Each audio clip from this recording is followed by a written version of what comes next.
Guys, ఎలా ఉన్నారు? So I know it's midnight, but I'm full of emotions and just want to vent it out. Hi guys, ఆగండి. Sreeja full video ఉంది, తను full of ఎమోషన్తో మాట్లాడిన video ఉంది.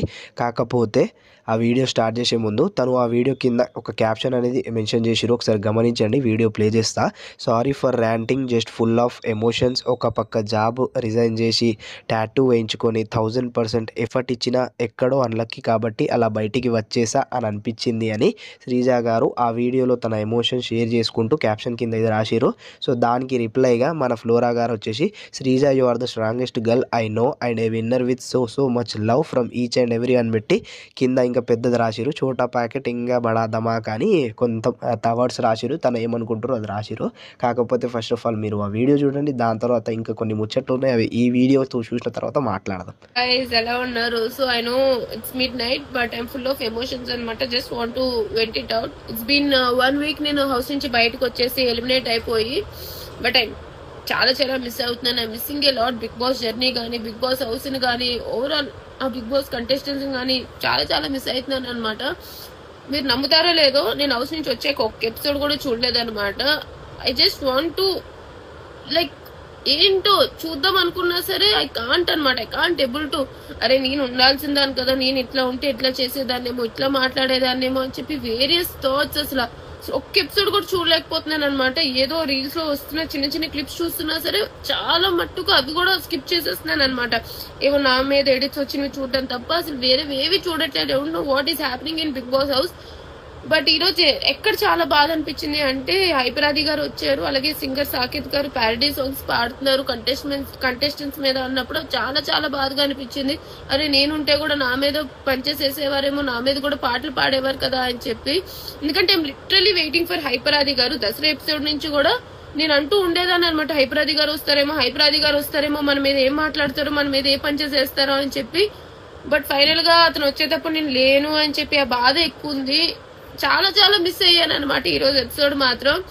At the same time చాలా కష్టపడ్డా. మీరు అగ్ని పరీక్షకి రావడానికి 5 లెవెల్స్ దాటుకొని అక్కడి వరకు వచ్చి ఒక పర్మనెంట్ టాటూ వేయించుకొని అగ్ని పరీక్ష అంతా 100% ఎఫర్ట్ ఇచ్చి హౌస్ లోకి ఎంటర్ అయ్యాను అనమాట. బట్ హౌస్ లో ఎంటర్ అయిన దగ్గర నుంచి I feel I'm the most unluckiest అని చెప్పి ఎంతో కష్టపడ్డాను. 1000% ఎఫర్ట్ ఇస్తూనే ఉన్నాను. ప్రతి టాస్క్ లో 1000% ఎఫర్ట్ ఇస్తున్నా సరే ఆ సక్సెస్ అనేది వచ్చేది కాదనమాట. హౌస్ మేట్ సపోర్ట్ లేకపోవడం వల్ల, లేదో మొత్తానికి ఏదో లక్ అనేది కలిసి రాకపోవడం వల్ల తెలియదు కానీ ఆ సక్సెస్ అనేది వచ్చేది కాదు.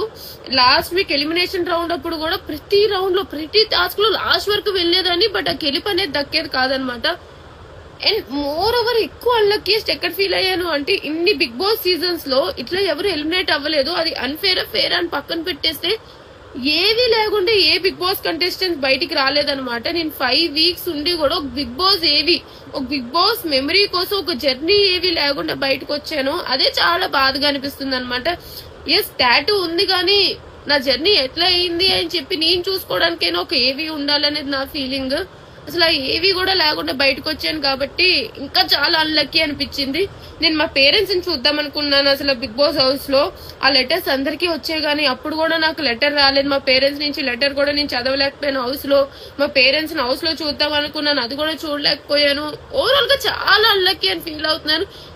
అవును, చాలా మంది సపోర్ట్ చేస్తున్నారు ఇప్పుడు కూడా. మీ సపోర్ట్ అందరికీ థ్యాంక్ యూ. కానీ I really feel I'm the most unluckiest అని చెప్పి ఐ థింక్.